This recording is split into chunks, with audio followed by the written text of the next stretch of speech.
বিদায় সম্বর্ধনা লগ্নে আমি একটু আলেখ্য পাঠ করছি। অবসর। যেদিন প্রথম এসেছিলেন সেদিনই জানতেন শেষের দিনটা। মাঝখানের সময়টাতে বই, খাতা, ব্ল্যাকবোর্ড, প্রশ্নপত্র, পেন, পেন্সিল ধীরে ধীরে আপনার জীবনে অবিচ্ছেদ্য অঙ্গ হয়ে উঠল।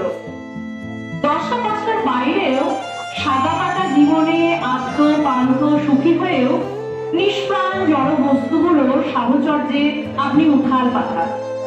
কত নম্বর বইয়ের পাতায় হৃৎপিণ্ডের রক্ত সংবহনতন্ত্রের চিত্র থেকে শুরু করে উদ্ভিদের সালোক সংশ্লেষ, ল্যাবের প্র্যাকটিক্যাল ক্লাস থেকে শুরু করে টিচার্স রুমের ঝাল মিষ্টি স্মৃতিগুলো সবই আপনার মস্তিষ্কে আগামী কয়েক দশকের জন্য স্থায়িত্ব পেয়েছে।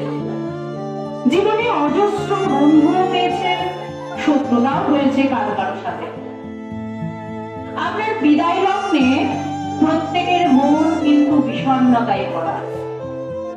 এতদিন কর্মস্থলটাকে ঘর বানিয়েছিলেন, ঘরটাকে পান্থশালা। সময় ব্ল্যাঙ্ক চেক যখন পেয়ে গেলেন তখন রুটিনটা বদলান। অবসর বলে কিছু হয় না, স্রেফ একটা কমার্শিয়াল ব্রেক। কাল থেকে নতুন এপিসোড শুরু, বদলাবে শুধু লোকেশন। সদ্য কেনা নতুন দেশলাইয়ের প্রথম পাখির মতো জীবন। একবার চলো না সবাই মিলে গায়, আজি জ্যোৎস্না রাতে সবাই গেছে বনে আজ। নেভার সে ডাই যেভাবে বলে গিয়েছিল এক নাম না জানা পৃথিবী, এই বলে